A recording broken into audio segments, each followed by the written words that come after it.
All right, folks, we are live. Welcome to the Giant Insider Podcast, brought to you by FanDuel Sportsbook on the Believe Network. My name is Jerry Foley. I'm the senior editor of the Giant Insider newspaper. And with me, as always, is the beat writer, the heart of Giants Nation. Nobody beats the biz. Chris Bizignano. So, Chris, up until last night, despite 2-10, I was psyched for every Giant game upcoming because I thought there were things to watch and I just wanted to see how they would perform. And look, there were some heartbreaking losses, but they were in every game. You want to see the progression of Jackson Dart. And I just felt like last night kind of everything shifted to, I cannot wait until this season's over now. There's 4 games left. They were just completely outclassed last night. And it was the first time really since, I don't know what game they were outclassed. This one was bad. And, you watch a game where your quarterback is doing all he can, limited receivers, right? The special teams were terrible. You have the Abdul Carter saga. Kafka not going for it. Same old defense. Doesn't matter the coordinator. Same defense. And then it leads into today's presser, which we'll talk about. But last night was the first time, Chris, where I'm watching the Giants and I'm like, man, I can't wait till 2025 is over. And this was the first time I felt that way. Like, we are just a mess. Let's get this over with. We embarrassed ourselves on prime time again in different ways. I mean, Chris, we invent ways to just be GIFs and memes now. Like Koo missing the ball. That's going to be there forever. Yep. Last night was the first time I felt that way, dude. I don't know about you. Yeah. I think you and the fan base, and I think topped off by Shane's presser today. Ooh. Awful. I agree with you, Jerry. It's amazing what you just said, Jerry, because I can't think of the last game we were outclassed, which means they were in games, right? Which means they were in games for mostly the whole season. Right. The games they lost. But last night, and for a game me and you predicted the other way. And Jerry, the best part, I was so close to putting on X about an hour before the game saying, I feel so good about this game. I think the Giants are going to win by about 20 tonight. I mean, I don't know what the F I was thinking. You had them by 10. I mean, we were both like, we think the Giants are going to win this game. Yeah. And then they come out and just lay an egg, man. Like you said, man, it was just, they were just whipped both sides of the ball. Yeah, could have Theo would have held on in the end zone. Maybe it would have been different, but it just didn't have that feel. I don't think it would have mattered. You know what I mean? I mean, the special teams, they picked to have their worst game of the year in front of the nation.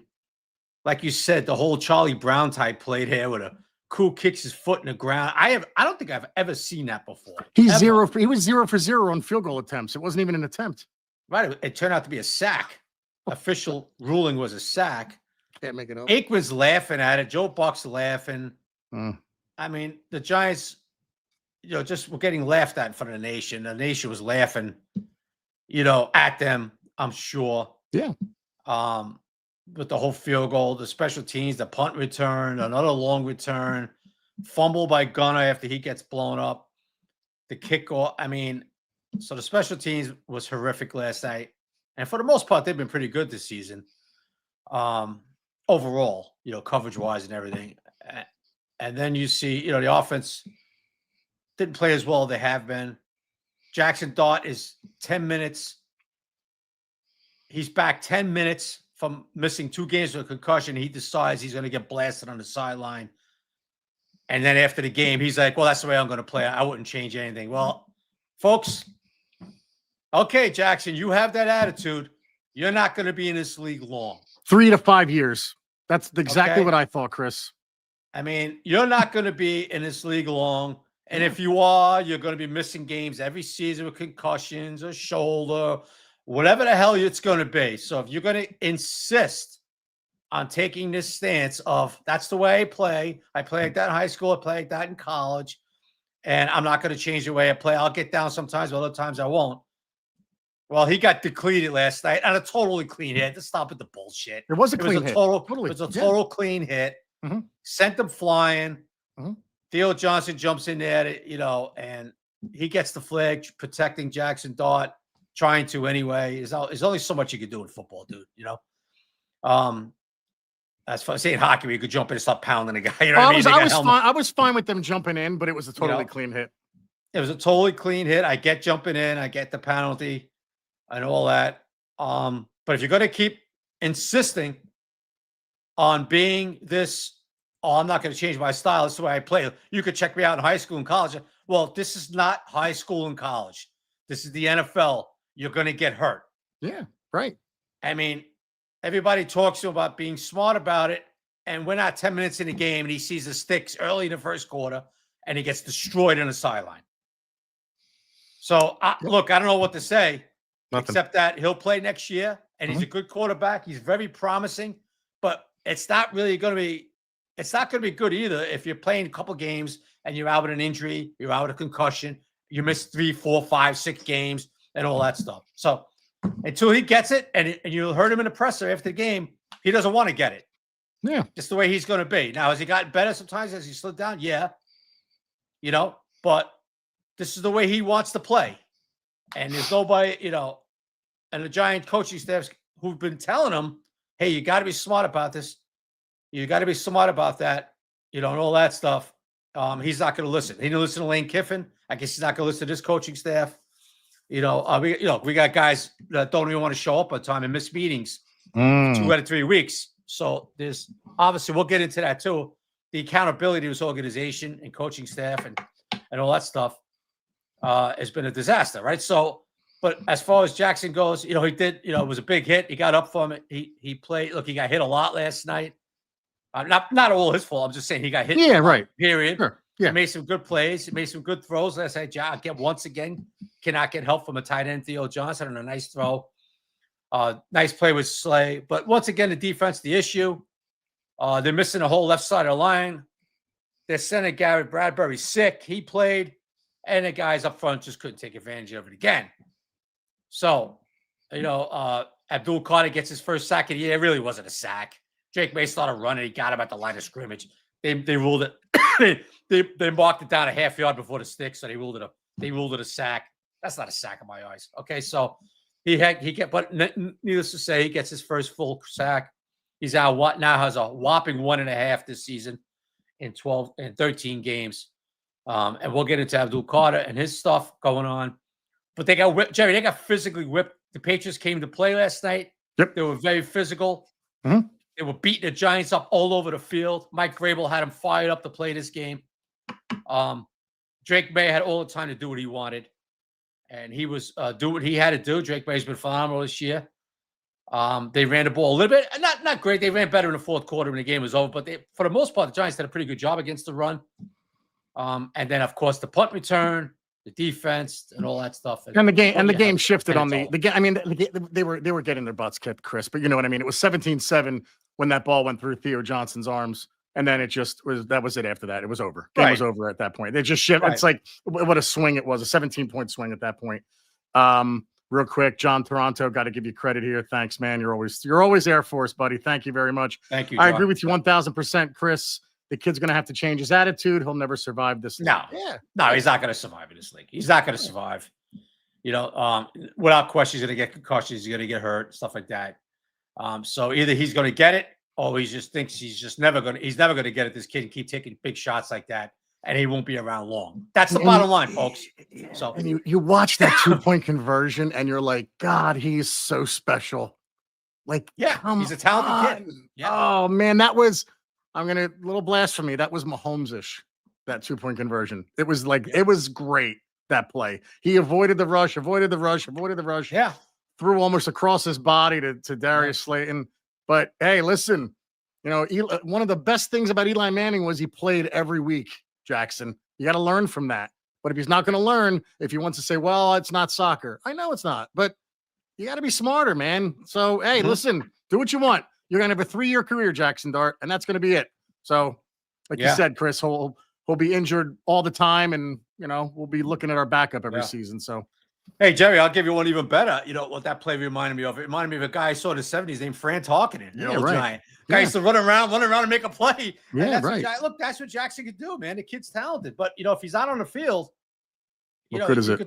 It's not going to do anything for the organization, for the team. You can't throw touchdowns from the training office. From the training room. That's it. So we'll see if he cleans, if he gets better than that. But obviously, Jerry, just to finish it up, the Yeah. Patriots whipped up on them. The game, the second half was boring. The crowd wasn't even into it anymore. They knew the game was over. They knew their team was going to be 11-2 and all that stuff. And the Giants are now 2-11 going into the bye week. Manhandled basically on both sides of the ball. Special teams got whipped up too. And that's the end of that. Yeah, someone said before they could have put a 50 spot up if they kept going. It didn't take their foot off the gas. So I want to get to Abdul Carter, Chris, and it's just so what a disaster of a season, right? Like, yeah, it just didn't even before all this, before the two benchings, it just wasn't showing you what we saw at Penn State. Now this new wrinkle where he's missing things, and I wanted to get your thoughts on it and what he's missing practice or he's missing walkthroughs or whatever. I don't even know. I'm just saying it. But did this ever come up before at Penn State? Was this ever a thing? That's what's frustrating. And I think you've said it a million times. Who is having the conversation? What are you learning when you sit down with these guys? Who are you talking to? Yeah. I want to know everything. This one is really frustrating me, Chris. And when I saw it last night, the first time I saw it, it was, why is he not on the field? Then you learn, oh, he missed something. Okay, great. Then last night he sat a whole quarter. Should have been inactive. What? Okay, he should have been inactive. Okay, go ahead. Yeah. Okay. Look, this is twice in 3 weeks. The first time he missed the walkthrough last night, at the beginning of the week, he misses a meeting. Okay. So this is twice in 3 weeks. My opinion, Kafka should have made him inactive. Okay. Forget about the quarter. Forget about a half. He should have been inactive. Now, I don't know for sure yet. But for all I know, Mike could have want to make him inactive, and he got notified from up above saying, no, let's just sit him out a quarter. Let's just sit him out a half, and all that stuff. I don't know for sure. So to me, he sat out one series after the first time he missed a walkthrough. And last night, he sits out 2 series. It turned out to be 2 series, which was a quarter, right? That's not, to me, he should have been inactive. Okay? Because obviously it's not getting across to this kid. And I don't want to hear about the 21-year-old, like Shane came out, 21-year-olds make mistakes. Oh, God, that was a horrible answer. They did. And 21-year-olds make mistakes. And I agree with Joe. But this is twice in 3 weeks. Now, as usual, when things happen, all of a sudden the doors open a little bit. Okay? So, and then, you hear things like, well, he's done things like this when Dable was here. Okay? But Dable never addressed it. No accountability. Okay? You got to stop it right off the beginning. Dable never did. So now Kafka takes over, and Mike wasn't going to have it. So he's late. He misses a walkthrough. Mike sits him down a quarter. Right? Then now he misses a meeting, and Mike sits him down. A series. Yeah, now Mike sits him down a quarter. Like I just said, in my opinion, he should have been inactive because this is bullshit. I don't want to hear what Joe was saying about 21-year-olds. A lot of teams have 21 and 22-year-olds in the league, and they're not doing this. Do 21-year-olds make mistakes? Yeah, but Jerry, this is twice in 3 weeks. And then from what I understand, this isn't the first 2 he's been late to. All right? Dable not wanting to be accountable to his better players or guys, whatever it is, didn't do anything about it. The guys in the locker room, nobody's doing nothing about it. This is a reason why last offseason, I don't want to get off track, but I remember when Bobby Wagner was a free agent, and I said in the offseason, that's a dude you should bring in. 1, he can still play a little bit. 2, the man's a leader. He's not going to stand for any bullshit in the locker room. And I remember people, what are you, crazy? He's 30-something years old. But that's not the point I was making, is that they don't have any leaders in the locker room. Is there a leader in the locker room now? Is there a leader? There's no leaders in the locker room. There's no leaders in the locker room. Okay? So because if there was, this wouldn't have happened again. Very simple. Okay? So you look at that, and now, like I was saying, so as far as Carter goes, you hope the kid gets it. You hope he starts figuring this out. Like, dude, you're not Penn State anymore. And speaking of Penn State, what happens is when things happen, like the first time around, all of a sudden people want to talk. Okay? Mm-hmm. So about a week, I guess. Well, this is 3 weeks. He's done it twice. I guess a couple days or 5 days after the first incident, I'm talking to a guy who's very close to the Penn State football program. Okay, he's very close to the program. He knows everything that goes on. He's a donor, the whole deal. Okay, not going to mention who he is. And he told me, he goes, "Hey, Chris, heard about what happened? Hey, welcome to Abdul Carter world." Oh, Okay? God. Oh, my God. Where the kid did this a lot at Penn State. It was overlooked because the kid showed up on Saturdays and absolutely dominated games. Okay? So, obviously, he did some stuff at Penn State. He maybe didn't show up. He plays to his own tune a little bit and all that stuff. And he got away with it. James Franklin at Penn State. And he comes over here, and you have a few issues here. So, and the person said, "Hey, he's not a bad kid, but he kind of plays to his own tune." This was an issue at Penn State too, but the kid was a dominant player. It was overlooked. He showed up on Saturdays, boom. So now we have some issues this year, and Kafka isn't going to stay. Look, Mike Kafka's auditioning for his job, right?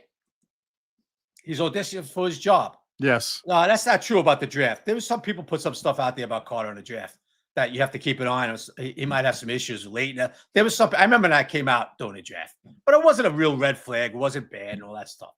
But there was a few things that came out. And anyway, so now do Shane and his people know about this? They probably did. They probably just said, "Okay, listen, the kid he has some late at times, but he's a good kid. I heard he's a good kid. He's not that he's a bad kid." All right. And whatever. Okay. We could deal with that. But the thing is, Jerry, is that when he gets in the building and he does that, you got to put an end to it. You got to put an end to it. And Brian Dable didn't want to put an end to it. He really didn't do much with it. Okay. So Kafka now wants to. So in my opinion, he should have been inactive. You want to make a statement, you sit him down. First of all, you're 2-10. Who cares? Okay. Second of all, now, I don't know if you remember this.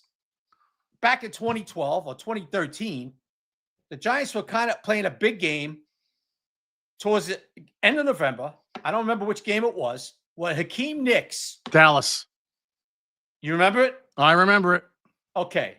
So what happened there was that Tom Coughlin, Hakeem Nicks did not go to treatment. He had a hip issue. He skipped treatment a few times. Coughlin sat him down, made him inactive in a pretty big game. Dallas. I'll never forget. Jerry Reese. Okay. Who was before Jerry Reese? Sorry. Ernie Accorsi. No, right. No, it wasn't Ernie. It was Reese, 2013. Jerry Reese, or 2012. Jerry Reese said to Tom, "This is a big game. We need him." Tom says, "I don't give an F. It's a big game. I'm making him inactive." He's sitting down. During the course of that game, a big play happened where Eli, which would have put the game away, I don't remember the receiver's name, Jerry, maybe you do, ran the wrong route in front of the Giants bench. He ran like an in. He should have been running an out. Eli throws the ball incomplete. They go on to lose. Eli loses his effing mind because the receiver ran the wrong route. And obviously, if Hakeem Nicks in there, could have been a different story. But the point of the story is that Tom Coughlin wasn't having it. Okay? So, what I'm saying here is that Abdul, 2 weeks ago, saying, "I made a mistake," and everybody makes mistakes, brother. Everybody makes mistakes, right? He said, "I learned from it. My teammates, I talked to my team, blah, blah, blah, blah, blah, blah. Never happened again." 2 weeks later, it happens again. And then he gets like, "Well, shit happens after the game." Right? Shit happens after the game. Manningham was gone by then. Yeah. Then he said, "My bad. Won't happen." Somebody, I think it was Dex, said the kid's got to grow up. Somebody said in the locker room he's got to grow up. Abdul didn't take offense to that. He said, "I know who said it. I respect the people who said it. They're my guys," and all that stuff. So look, this is a talented player, but he's going to have to get it, Jerry. I don't want to hear he's 21. what you do with 2 out of 3 weeks. Plenty of teams have 22-year-olds, 23-year-olds, 21-year-olds in their locker room aren't doing this. Okay. Mhm. So he has to be held accountable. He has to start trying to figure this out because he's a big part of this team. He's a big part of the future. But this is another look on Joe Schoen, who's trying to keep his job, where people are like, well, what the F is going on here? Right? Yeah. Yeah.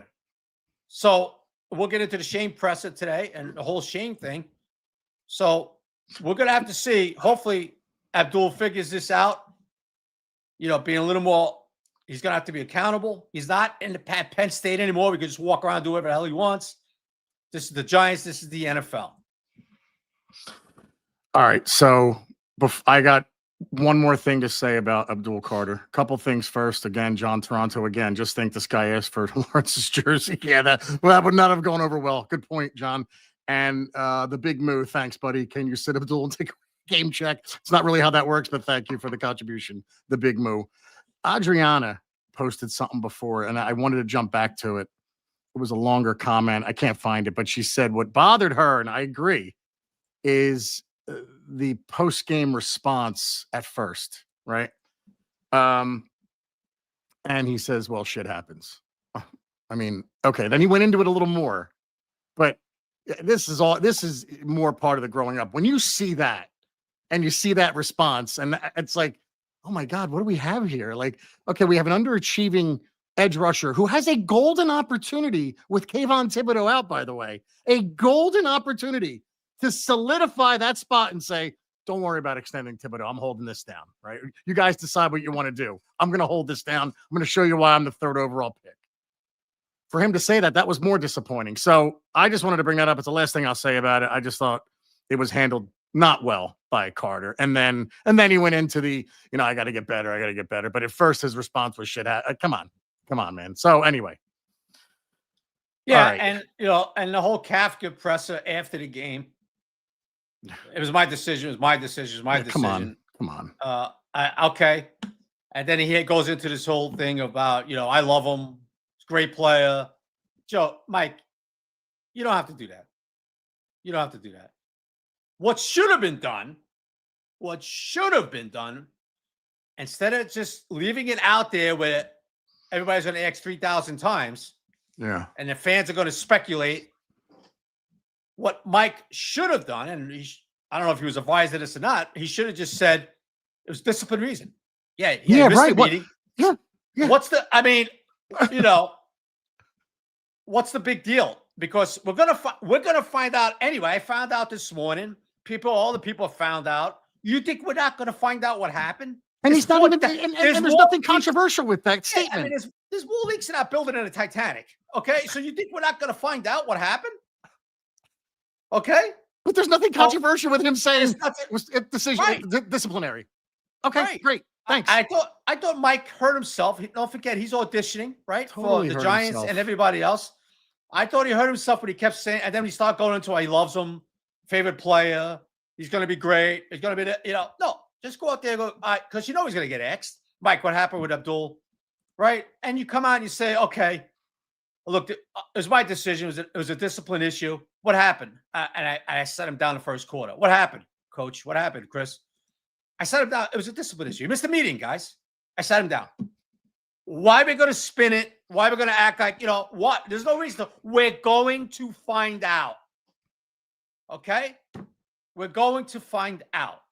So you might as well just say, and that'll be it. You know what I mean? Oh, then maybe you might get something. Oh, what kind of meat? Guys, that's it. I just told you what happened. Let's move on to the job. That's all you got to do. That's all you got to do. Yep. But I thought Kafka made it worse with the I love him still. And Mike, he just missed another meeting. He's got 10 minutes in this league. Who the F has he been missing meetings to begin with? Missing a walkthrough, missing meetings. Okay. Yeah. I mean, Mike, don't worry about what they might say upstairs. He's a 3rd overall pick. No, you're the head coach, brother. You want to be here? He's trying to be accountable, Mike Kafka. He's trying to install a little discipline, trying to send some messages. You know what I mean? Like, guys, what are we doing? So he sat him down a quarter, like I just said. I would have made him inactive. Okay? No question. That would have been made. But I at least sit him out a half and go, this is ridiculous now. Yeah, So, because James is saying, does he get suspended No. a game check no, if he's no, okay? he's not suspended. No, he's not Okay. suspended. Right. Giants didn't suspend him. They sat him down a series, and you're not going to suspend them for missing a game. They're not going to suspend them for that, for missing a meeting and stuff like that. That's not happening. You get sit down and all that stuff. Okay, so that's the way I would have handled it. Not going to harp too much on the Carter stuff. Yeah. I just thought It's Kafka. exhausting. I thought Kafka. I wish he would have handled it better. If I would have handled it better, I would have just said it's a discipline issue. Missed the meeting beginning of the week. I sat him down and caught it. This was my decision. And then if somebody wants to keep asking over, guys, I just said what happened. Let's move on. That's right. all. Right. That's it. That's all. Right. Disciplinary. That's all. That's it. That's You're all. not coach's And somebody's decision. like, what kind of meeting? What time coach's was the decision meeting? Coach's decision makes it sound like it was strategic. No, I wanted Tamon Fox in for those that first quarter. Then it sounds strategic when he says it that way. Just say discipline. Like you said, he's auditioning, but he's not helping himself with that answer. I thought that was terrible. I want to stay on Kafka real quick before we get to the presser today. I know people want to talk about the presser. Did you feel like he gave up in that game at all, Kafka, the way he was calling plays? I didn't. I just felt like they're just running the ball now. Like we have no. I felt like they had no faith in the passing game. I didn't feel like they were giving up. I just felt like should have gone for it on 4th and 1. That was ridiculous. Yeah. The silent count only works against us. It never works for us. Okay. So come on, I'm tired of seeing it. But I felt like go for it on 4th and 1. But I didn't get the sense he gave up. I just felt like I'm watching that game going, we have nothing down the field. Theo Johnson, every catch was contested. Even the 2-point conversion, everyone was around Darius Slayton. Yeah, look, Jerry, it was surprising he didn't go for it. And first off, how much he's trying to protect Dart. Yeah, that's possible, Leslie Goldstein. Yeah. Who, by the way, Leslie Goldstein, a friend of mine from golf, Vietnam veteran. God bless you, Leslie. I thought maybe they were just like kind of, all right, let's run the ball. Let's not let Jackson take any more hits. This game is over in the second half. But getting back to the big play when they were down 17-7, Jerry, Mike has been preaching aggressive, right? Yeah. And then the 4th and 2, whatever, what was it, 4th and 1, Jerry? 4th and 1, 4th and 2, yeah. They decide to punt there. Where I thought 2 and 10, you want to be aggressive. Why don't we just go for this? Right. I know what his thinking was. Or if we don't make it, they got a real short field. But we also know the defense is not good. That was one of the reasons why Mike went for the touchdown last week, right, against the Lions instead of kicking a field goal because he's got no confidence in the defense. So what do? They punt. And, of course, Drake May dumps one off to Henderson. He goes 35 yards. Broken assignment, missed assignment there. And next time they're kicking a field goal. Game's over. Oh, that's the way it felt, right? So that was kind of a mess. This is what I mean, Joe. When you're in a hot seat as a head coach, boy, you got to start making snap decisions. And then you start seeing what guys are made of. And I'm not going to rip Kafka. But, I just thought that he should have. Yeah. He should have went for it. I think everybody felt like that. Yeah. That was like, come on, we're 2 and 10. What are we doing? So, all right, let's get to the presser. And listen, for what it's worth, if I had no confidence before that presser, I have less afterwards. I don't know what he could have said, Joe Schoen. There's really nothing when you're 2 and 11 and have the record, I think, one more win than Gettleman over 4 years, right? But I thought it came off horribly. I thought he came off almost for the first time. He was nervous. It looked like he was sweating a bit. And I understand the question. Oh my God, Joe, get that one out of your arsenal and never use it again. Come up with something else. I know. Oh, that was terrible. I'm sitting there going, Joe, please. I'm like kind of rooting for him. Like, Joe, don't use that again. And I don't know. There's nothing he could have said, but he came away worse after that presser than before, if that was humanly possible, I thought. Yeah, I don't think it was Joe's greatest moment. Look, it was like he kind of went into the hot seat there, right? Blazing hot seat. He knew what was coming. A lot of tough questions. The simple fact is, Jerry, he's in a position now in year 4 where you can't just go up there and say, hey, we're only a few players away. I feel we're close. Oh my God. When you're 2 and 11 and you're nowhere near close. Okay. I like some of the picks. I like what we're doing and this and that, whatever it might be, because you can't say that stuff. Like now, Joe, to his credit, did say, I'm not doing a good job. Obviously it's on me too, and this and that. But you just can't stand up there. He was standing today. You can't stand up there and really justify anything that's going on with your record of 5-30. Is it, Jerry? 5-20 the last few years, whatever it is. 5-25, whatever it is, the last few years. You can't go up there and say that, we kind of like the way we're going, direction we're going. And I thought a couple of guys asked some good questions today as far as, well, what about the roster depth? And what about this? And you said, your few players last year, you said, well, we're really close, but your record's even worse this year. Yeah. Yeah, you could turn around and say, yeah, we all found Jackson Dart, but the record is what it is right now, and it's not good. And I'm not quite sure, right? I'm not quite sure that, he's talking like, yeah, I'm going to find the next head coach, but I'll say this again. I'm going to say this again. It's not definite Joe Schoen's coming back in January. He's going to, right now, that's what he's told, that look for our head coach. And this is what he's doing. He's collecting a lot of data. He's collecting a lot of information on different guys. Okay? There's no set guy they're looking for as far as, well, we want a guy on the offensive side of the ball. No, you know what? We want a defensive guy. No, they want a guy like a CEO. They want like a leader, bring him in here and be a leader of this team. Okay? Yeah. The whole team. So it could be, but as far as like, well, it's going to be Lou Anarumo because Joe's got connections with him. No, not necessarily true. Is he down on the sheet? Sure. Or it's going to be this guy. Or it's going to be Spagnuolo. It's Spags because, we don't know. It's going to be a lot of guys they have down. A lot of guys they're collecting data on. And this because John Mara and Tish told him, you're in charge of looking for the head coach right now. That's what Joe's doing now. Yeah, for now. Come January, because I tell you what, Jerry, the bottom line is they were a 2-11 team, but before last night, Jerry, I think you'll agree with me on this. You look at them and say, man, they're 2-10 team, but holy shit, they could be 5-5. How many times have we said 5-6? And we kind of like what's going on here, even though the defense, if we could just clean up the defense, boom, maybe we could turn around and be the Patriots a little bit, win some game. But after last night, when you sort of, and I'm going to say this again, and tell me if I'm going on too much there. You jump in when you want to jump in. Okay? No, go ahead, man. Go. But you saw two different teams last night. They were worlds apart. Oh, God. And what I mean by that is this. The Giants spent a ton of money on their defense in the offseason, right? Mm-hmm. Have they got a bang for their buck? Did they get a bang for their buck? Oh, my God. The New England Patriots. Dude, this defense is equivalent to a fake Louis Vuitton that you buy on the street in Manhattan. Right. That's what it is. You spent way too much money for it. Right. Yeah, on Canal Street. Right. In Chinatown in Manhattan. Right? Oh, my God. Right. The New England Patriots spent a ton of money too, but those guys are producing. Yeah. The guys, the Giants, and Joe was like, yeah, no, we are disappointed in their production. He kind of said it today. But guys, you can only blame coaches for so much. Players got to produce too.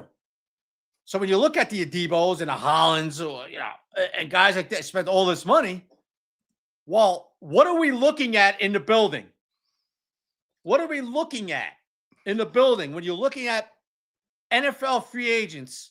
What are we looking at? Because the Patriots saw something different. They went out and got is that Papa? So he's chiming in from like 3 different accounts. He's got like burner accounts all over the place. Papa's name? Because I saw Manja was up there before. Like, what's he logging in from 3 different ones? So when you're looking, what are we looking at? Who's evaluating the NFL players? Okay, because when the New England's, when Elliott Wolf and Mike Vrabel sat down, they said, you know what? Robert Spillane, we like him. Okay, we like Carlton Davis. Oh, we like these guys. You know what? Hey, Mike, how's Harold Landry? You had him in Tennessee. Hey, he's going to give me 8 to 10 sacks. The kid busted every game. Well, Harold Landry's got 7.5 sacks, 6.5 sacks. Oh, you know what? How's your boy Chase on? That kid, he was drafted pretty high. Mike, what do you think of him? Ellie, what do you think? You know what? Get him over here. He'll produce. He's got 6.5 sacks. He's producing quarterback hits.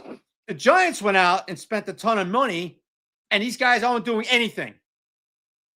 So, Jerry, this is what I put this on X all the time. Personnel evaluation matters. It matters. And they brought up a guy last night in Durden. Remember him on the Giants? Oh my The Giants cut him. God. Now, the point wasn't that he's a Pro Bowl player. Right. The point was Mike Vrabel brought him over here. He's part of the rotation, and he's doing a lot of good things for New England. That was the point. I see people, oh, come on, Chris. He's got 5 sacks. That's not the point. The point was Vrabel made a point, and he sent it to the Giants a little bit by saying, well, we thought he was pretty good. We brought him over here. That was a shot at the Giants. Absolutely. Yeah, it was. Okay. Yep. The point was that the guy's in the rotation for an 11-2 team, and he's playing pretty good football for them. You don't have to take my word for it. You could take Mike Vrabel. I think Mike Vrabel knows more than me. He knows his plays. The guy was a 3-time Super Bowl winner. He's a successful head coach, right? Yep. That's the point. I know people posting stats of him, pictures of. That's not the point. The point was the Giants thought he was shit. They released him. 11-2 team. Well, he's good enough for the 11-2 team. The 11-2 team is like, you know what? Yeah, we could put him over here. Just like John Jenkins is playing good football. The Giants got rid of him a couple years ago. You see some of these veterans and you say, what are the personnel people looking at? Right. Personnel evaluation matters. I'm going to put it on X 3,000 times. And are they in sync with what the scheme was on defense, right? That matters. It matters to what the defensive coordinator wants to do. Are you just bringing guys in? Again, this is the whole Wink Martindale loved Tay Banks, and now Tay Banks is still here floundering, but Tay Banks looked pretty good when he was a rookie. Are you working together? Are you it just seems like we're just throwing darts or just pissing into the wind, trying to bring guys in at this point. I have no faith. And when you look at the free agents that we brought in, Adebo, Holland, Golston, I mean, there's nothing. Jameis Winston is by far the best free agent this group brought in. By far. Real quick, Tuto, always thanks, buddy. Massive salute to Jerry and Biz, all diehard Giant fans across the pond. Thanks, buddy. And John Toronto again. I got to get the money back, Biz. Yeah, well, you're not getting the money back. So, no. Hey, Jerry, so I don't want to talk too much. I don't want to step on your shit too much. So, Jerry, what did you think? What did you take out of the Shane presser? Maybe something I missed. Talk about what you saw out of the 20-minute presser. What was it? Anything you liked? Was it anything alarming to you? Did you lose confidence in I lost Shane? Did you come away from that presser saying Joe's got no chance of staying on this job? Tell me what you thought. I think the Giants have to be out of their minds to keep him now. And I started thinking it last night. Tell me why. Because it started last night, and last night was the first time where the disparity in talent really showed. Like we said, it was the first time I felt like, man, we're not as close as I thought we were. Now everybody can have a bad game, but we're 2-10, right? Oh, so look, it's not just having a bad game. We're now 2-11. We got smoked last night. Watching that presser today, I saw a guy who for the first time was not confident. For all of his faults before, it seemed like he had a plan and he was confident and going to go through with that plan, not signing Barkley, right? I'm not going to give money to a running back when I'm paying my quarterback. I'm not going to give money to Xavier McKinney and Julian Love because I want to bring in Brian Burns and Runyon or whoever it was, right? I want to invest in different spots. But the investment that he made on the defense and the presser that I saw today, where it looks like he has no answers, and when he says, well, I have a lot of confidence in this group. What, Joe, why? He didn't explain the why. He just gave very general answers to, yeah, well, I think I should be back. Or, there's a lot of coaches who want this job, and that might be true. But I thought the one question was weird. Like, I don't know who asked it about the new head coach want a new GM. Like, when does that happen? When does a new head coach come in and say, I want my own GM? Like I thought that was a little odd. I don't know who asked that question, but his answers today, it was the first time I didn't see him confident, and he gave me nothing concrete as to what his plan was, Chris. Yeah. And based on the track record that I saw so far and all the misses, especially the misses in free agency, how can we feel confident going forward?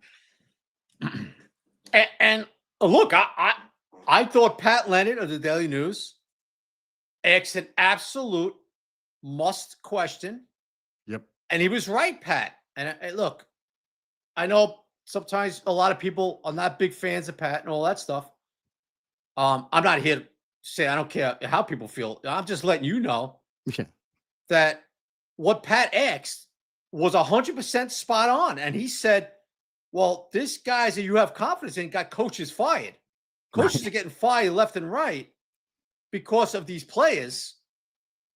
Why should you stay on? And do you feel responsible because the roster depth, the players that you're putting out there, the draft picks who are not producing, who are staying on the roster, and they're still playing, or they're inactives, like Jalen Hyatt was inactive last night, right? So explain that. Well, basically what Pat Leonard, and Pat Leonard acts in a very professional way. And folks, you know me by now. I'm going to say it like it is, and you think I'm not going to praise Pat because a lot of people don't like him or whatever it might be, or lots of people don't like his takes, whatever the F it might be. I don't really give an F, because when a guy asks a great question of a guy who I feel was very professional the way he asked. And I got news for you, Jerry. I was not there today because I had personal shit I had to run around with all day today. And Jerry, you know that because I had to switch the times of the podcast and all that stuff because I had personal stuff going on in my family. So I could not make it today. But if I was there today, that was going to be one of my questions. It was going to be, Joe, why do you think this roster is good when coaches are getting fired left and right because of this roster? And the other, you don't think now you don't think coaches who are probably all going to be gone after the season, maybe, or guys who are already getting fired, if you don't think they're in their locker room or they're walking around saying, what the F with this roster? We're all going to be fired soon. You're out of your mind, bro. Yeah. And there's. So Jerry, just quickly, when Pat Leonard asked that, and Joe kind of got stumped with that one because it was true. I hate, it was true. Like, well, what can you give us? Because you lost two coordinators, right? I'm sorry, you lost Shane Bowen, coach and the head coach, right? And so why should you continue on? And this is the roster you put out there, depth wise, and all that stuff. So explain that part of it. Whatever the wording Pat used, I forgot now. Yeah, but it was a very fair question. And the other thing there is he has nothing else to hide behind. And not that he was hiding, but it's like the emperor has no clothes. Dable's gone. Public enemy number one in Giant fans' eyes, Shane Bowen, is gone. That defense looked no better last night. Okay, maybe a little barely better against the run, but tight ends running wide open all night. And it would have been a 50 spot there. Real quick, Donnie Mead, thanks, buddy. Chris, you're in the building. When's this organization finally going to stop being a joke? Yeah, well, no one can predict. Every time I think we're turning the corner, we fall back into chaos. Is there any hope? Thanks, Donnie. The other thing, Chris, is I've said this before, and I don't know if you want to talk about it, but if Joe Schoen stays and we bring in a coach and we have another disaster next year, are we going to go forward with Schoen again? That's when you get into the whole Jets situation from years ago where I have a new coach that maybe I like, but now I need a new GM and I'm going to bring in a new GM with the coach that's there. That's just messy. And I understand that John Mara's health plays into this. I get it. Mm-hmm. But it's just, if you keep Joe Schoen, Chris, I almost feel like you're keeping him for another 3 to 4 years if you bring in a new coach. Am I wrong? No. Here's a better one, Jerry. What if you have a couple of head coaches that want this job but say, yeah, I'm not working. I don't have confidence in Joe Schoen, what he did the 4 years here, because Liam Cohen, who's having a very successful first season with the Jaguars, 8-4. Liam, well, guess what? He turned down the Jaguars job because of Trent Baalke. Yeah. And they fired Baalke the next day. Said, no, Liam, we want you. And they fired Baalke the next day. Yeah. All right. Ben Johnson didn't even interview with the Tampa Bay Bucks. All right. Because of Baalke. I mean, so I didn't even interview because of Baalke. So that's another thing. What if a couple of guys really want this job? And Joe kind of said at the end of the press today, he goes, oh, we're getting a lot of phone calls. We're not going to have a problem filling this job. But it might not be the guy you really want. And that's nice you're getting phone calls, but from who? Right? Who are you getting phone calls from? Right. That's nice, but what if a couple of guys, what if Spagnuolo wants this job? And I believe Steve would. Okay. But looks at this roster and says, well, I'm just a GM that puts quality talent on the field. In Kansas City, I really don't want to work. I don't have confidence in Shane, so I'm not going to take this job. What if that starts happening? But like I said last night on X, Jerry, this is going to be a very interesting January. And I'm going to say it again for everybody. It's not guaranteed Joe Schoen's coming back. I know he's talking today about, we're going to look for the right guy and all that stuff. But we'll see what happens. We'll see what happens. Because there's a few factors that come into play, man. We just don't know John Mara's health. John's battling. We all know what's going on with John. Yeah. So stuff like that. What if somebody else, runs, has to run this team in January, whatever it might be. It could be a lot of changes.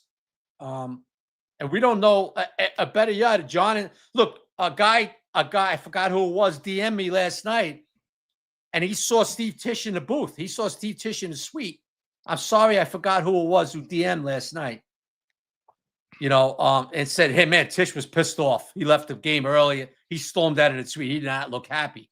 So what I'm saying by that is that I know Mara handles the football part of it, but Steve Tisch is going to have a big say in the hiring, right? Like he always does. They just don't hire a coach and GM without Steve Tisch. But Tisch this time around might say, hey, listen, I'm hiring. Or I'm going to have a major influence in this for it. No, we're not sticking with Joe Schoen. I want him out. Yeah. You know what I mean? Yeah. So it's going to be an interesting January, man. And I think if you ask the Giants fan base right now, and I have a feeling there's going to be an airplane flying in a couple of weeks, weather permitting. I just have a feeling. I think you ask the fan base after today's presser and what's going on, the way they lost last night. I always talk about this. It's the way you win and the way you lose in this league, man. Yeah. It tells you a lot. Yep. And the way they were losing games told us what? It was like, man, if they could just clean up this defense, this team could turn around next. And then you look at last night, the way they lost is like, wow. Right. It was not a good look, Jerry, in front of the nation. That was not a good look last night. At the first game after you got rid of a coordinator that 99.9% of Giant fans wanted to get rid of. It just showed this roster. It showed the moves that you've made, and it ain't working. It's a roster devoid of talent, especially on the defensive side of the ball, like you said, where we've spent the most money. Two things about comparing the Patriots and Giants. We have the toughest schedule, and the Patriots have the weakest. Yeah, but they smoked this last night. I hear what you're saying, SLS Perry. And confidence does help, but those rosters are worlds apart. If you didn't see the talent difference last night, dude, I don't know what you're looking at. Yeah. You know what I mean? Yeah. All right. And I'm not saying SLS Perry. I'm not saying the Patriots are making a run and going to win a Super Bowl. I'm just saying you look at the two teams. My point was, if you look how they invested the money, and the defensive side of the ball, one team is getting the bang for their buck, the other team is not. I'm not comparing the overall organization. Yeah. Although the Patriots are in one world right now because of coaching and talent and the way they're coaching up that talent and how they spent their money, and they spent a ton of it, and they're going to spend even more this offseason. They got a ton of it compared to the Giants, who are not getting coached up, and the way they spent their money on the talent. Okay, let's try to end on a higher note. Do you think though that this job is still desirable? Yes. Being the New York Giants aside. Yes. Okay. Jerry, this is a very desirable job without question. Why? Main reason, you're going to go into where you have a franchise quarterback. Yeah. Okay. You're going to go into, you have a franchise quarterback. You have a top 5 left tackle. You got an edge guy who could get you double-digit sacks. Mm-hmm. Okay, now all this stuff you got to clean up on. All this stuff you got to improve on. But, Jerry, and it's the New York Giants, a prestigious organization. I know people don't want to hear that. I know people probably like, Biz, Stop smoking crack. I had enough. No, that's why I said is a fact. the fact that it's the Giants' aside. It's the Yeah. situation, right? It's good, and no matter what people feel, I know people are going to kill me in this one too. It's still great ownership. It's great ownership. They're not, the ownership isn't a bunch of assholes like other teams. Yeah. So, thank you, Gianni. A wide receiver, you got Malik Neighbors coming back. You got Scat running game coming back. You should have a pretty decent offensive line. Andrew Thomas, one of the best left tackles. You got Jackson Dart. You got an edge guy in Brian Burns. You got Dexter Lawrence, who hopefully rebound next year, come back to be more like Dexter. And then you got to clean up some other stuff. So it's a very, very desirable job. It will be a very desirable job, Jerry. No question about it. Thanks mostly, of course, to Jackson Dart. Yeah. All right. And a top 5 pick. Yeah. I'm looking like top 3 right now, man. All right.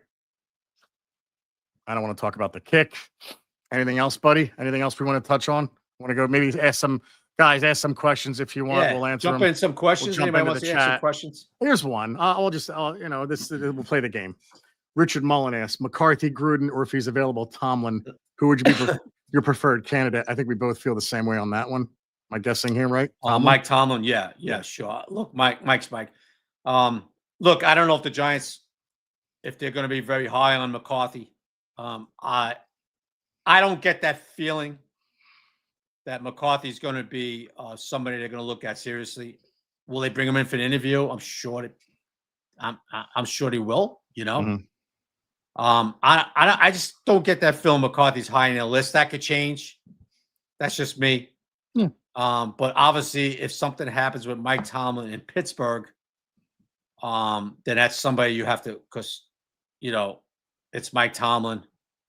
Obviously one of the better coaches around. So that was obviously if Pittsburgh moves on for him, that will be top of the list type guy. Gianni asks, Chris, is this the worst defense you've ever witnessed? Boy, those Perry Fuel, a couple of Perry Fuel defenses were pretty bad too. Tim Lewis too. Tim Lewis too. Yes, very good, Jerry. Yeah, Tim Lewis too. I don't know. Is it the worst? Because the 70s were good defenses, right? They were good. No, they were good. No, they were good defenses. Yeah, they were good defense. No, I hate to say the worst. It's obviously one of the worst. Yeah, they just most underachieving for what they spent, I think. Yeah, and the investment that they made with draft picks as well. I'll say that. Yeah, the 2015 defense was bad too. Yeah, that's right. Yeah, that's why Coughlin was going for it so many times on 4th down, unCoughlin-like, because he had no faith in that defense in 2015. Leslie with the throwback. The defense after Mara traded Huff to the Redskins. Nice. It wasn't Tim though, Leslie. Tim Mara, the owner, had passed by then. I'm talking about the grandson. By the way, they said before they thought it was Ruben Randall who ran the wrong route in Dallas. I said Lewis Murphy. Randall, maybe. I thought it was Lewis Murphy. It was one of those guys. I think it might have been Ruben Randall, because I remember Eli getting mad at him a lot. Ruben Randall, I could see it being him. There's a guy who had talent, but look, Papa just texted me. The 2015 defense probably was the worst. They blew a ton of leads with 2 minutes left. That was true. Yeah. So that has to be up there too. As one of the worst. Yeah. Yeah. Bill Sheridan's defenses. Yeah, that was bad. That was that 1 year, like 2009. That was the 2000. Yeah, it was the 2009 year. 1 year. Sheridan. What a mess. He was. I remember OCU Manura walked out of practice. I said, "Oh God, no, this is bad." All right, let's see. Yeah, comments. I'm not gonna. Defense is full of soft players. I'm not gonna highlight that. Although I just said it. Watch for John Harbaugh. Yeah, that'd be another nice one, right? I don't see Harbaugh going anywhere. I don't see Tomlin either. But can you imagine, like, if fire Tomlin, they're chanting. I said this as well, and tell me if I'm crazy. I don't want Mike McCarthy. Don't get me wrong. Yeah, no, I know. But isn't it a little? Isn't the comparison between Tomlin and McCarthy? Shouldn't it be closer? Like, they always do well in the regular season.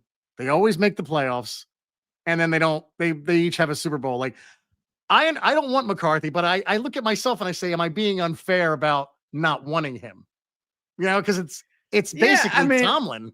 It's you know what you look at you look at McCarthy and Sean Payton, and they have basically the same resume too. And people destroy McCarthy, and they think Sean Payton's like came down from Mount Sinai. You know what I mean? I mean, come on, you know what I mean? So right. And to your point, like they both have won Super Bowl, like Tomlin and McCarthy. Yeah, people look at Tomlin like his greatest thing, and McCarthy because he screwed up a few playoff games with time management, and people look at him like he's the worst coach ever. You know? Yeah, I try to be fair about it, and I look at and say, well, would it be that bad? Because if it happens, I got to try and be amped for it. But I, it's interesting what you say. Like I agree with you. I wonder how vast this search is going to be. Like, are they going to bring? How many guys would they actually bring in to interview? And do they lean towards someone with head coaching experience, or do they go for the hot shot coordinator? What do you do? Yeah, Jerry. Look. McCarthy, Tomlin, Sean Payton, they basically have the same resumes. Yeah. But for some reason, McCarthy gets that, he's just a fat waste. He can't coach. Right. I hate First to say thing it, season's face. I'm like, I mean, because so many people say to me, you hear us, you see it on social media, that fat slob can't coach. Right? Because Mike has got a few pounds on him. Right? Yeah. And then, and compare like McCarthy to Tomlin and Peyton, everybody's like, you can't do that. Well, look at the resumes, man. I know. It's similar. Look at the resumes, man. You know what I mean?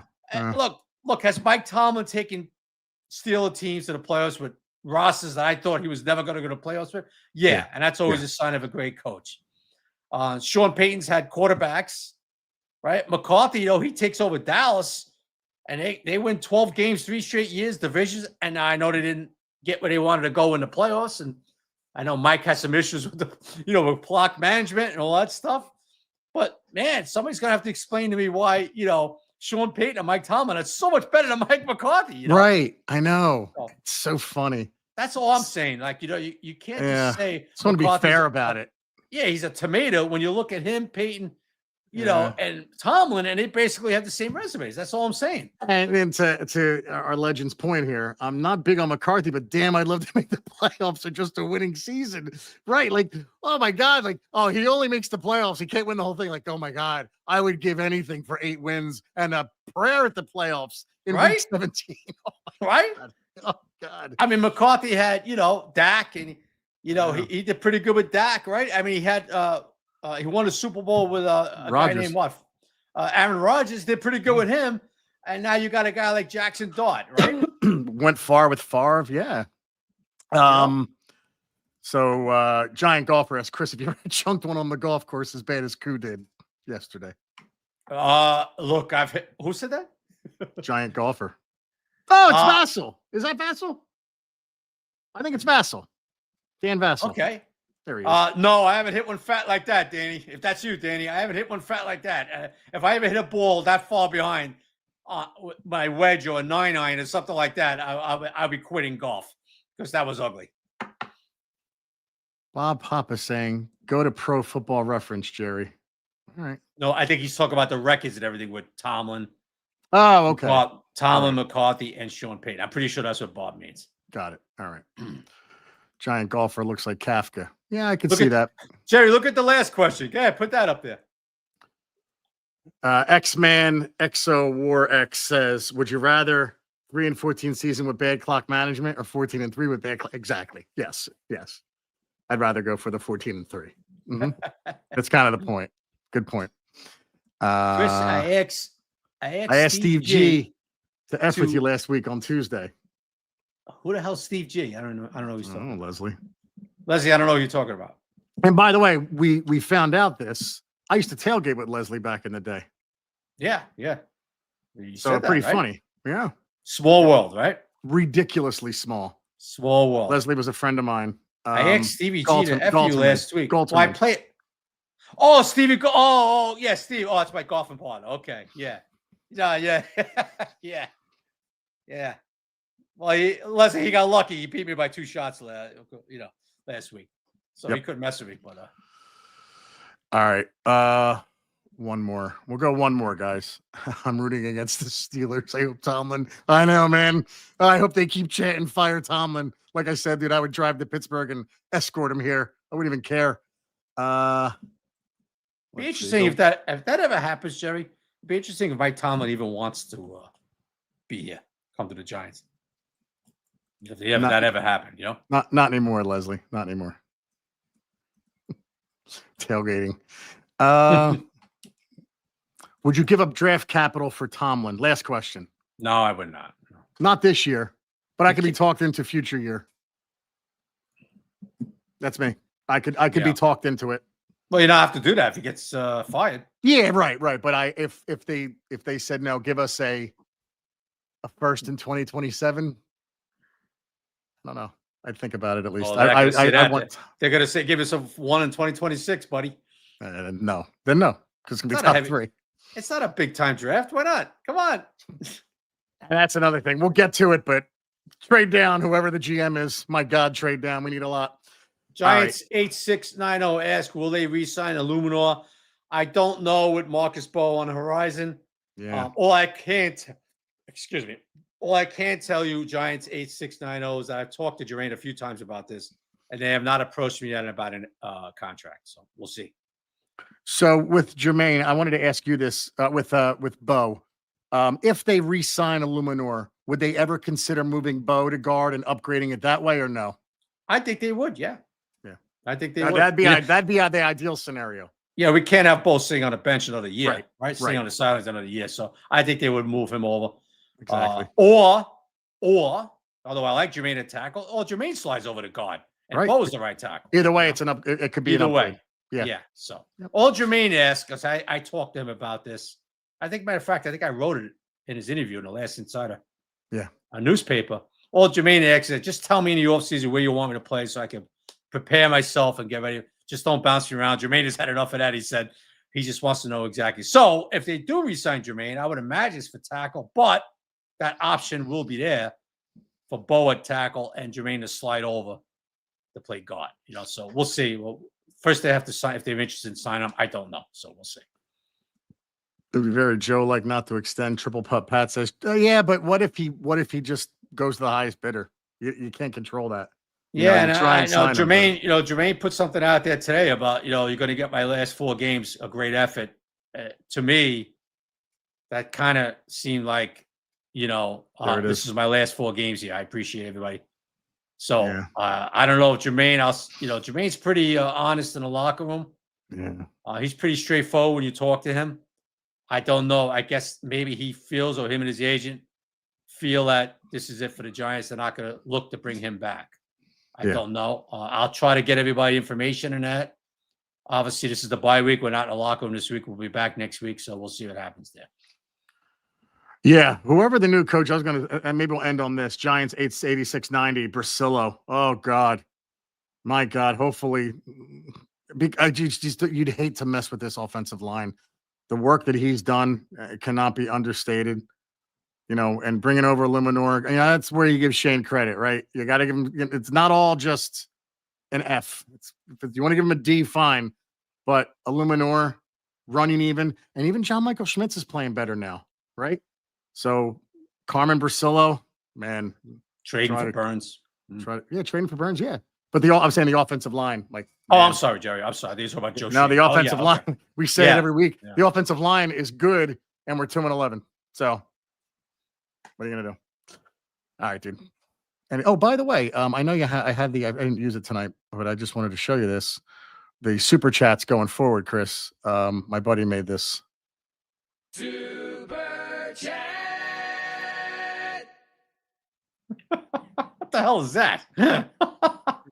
Super chat noise. He recorded himself singing it like a bunch of times. Here we go. Do it again. Super chat. I wanted to give more of a production to the super chat folks. I felt like I owed it back to you guys. So thank you very much, everyone who's given the super chat. I know the Revival guys have that. Holy shit, a super chat. Nah, we have a little class here. No, just kidding, guys. Wow. I know. I said, oh my God. I just took a shot at the Revival guys. I just took a shot. No, but my buddy, the guy who makes the pizzas at Di Lorenzo's, the Jack dude. He's very talented. He did the intro for us, the guitar. He's a very talented guy. John Swanhart. Yeah. That's who did that? Yeah. I texted him and I said, John, can you sing the word super chat and make it sound like there's a bunch of you singing it? He's like, when do you need it? I'm like, whenever. He goes, all right, I got it to you end of day. He goes, what tune do you want? I'm like, I don't know. Like, for some reason, I was thinking Jesus Christ Superstar. I'm like, something like theatrical. What? I was like, something theatrical. And he goes, okay, I got it. So he did that. That's what he came Well, I up with. gotta, you know what? When that DiLorenzo's by me, the one I go to opens up again. Yeah. Is he in that one on Sloan? Yeah, that's the one he was always in. There's a dude with big arms that makes pizzas. Yeah, that's him. There. That's him. Yeah, Jack. Oh, what's his name? You gotta tell me his name. I'm gonna go. John Swanhart. Yeah, he's very talented dude. Yeah. Okay. When they open up, you said they open up in the new year. So when I go back there, I gotta. Okay. Yeah, good stuff. All right, guys. Oh, we'll be back next week. Yes, we will. Next week. Talking about the Washington game, and I guess. And maybe we'll do like bi-week grades. We'll do something like that. I don't know. We'll see. Yeah, we could do something like that. Be an ugly report card. I was going to say that's gonna. They better hope we're friendly teachers, nice teachers. Good stuff. Much nicer than what I had in school. Nice. Come to Yardley. Oh, that's one in Yardley too. There's one in Yardley. Yeah. All right, guys, hang in there. Sundays are Giant days. Take care, everybody. Bye-bye.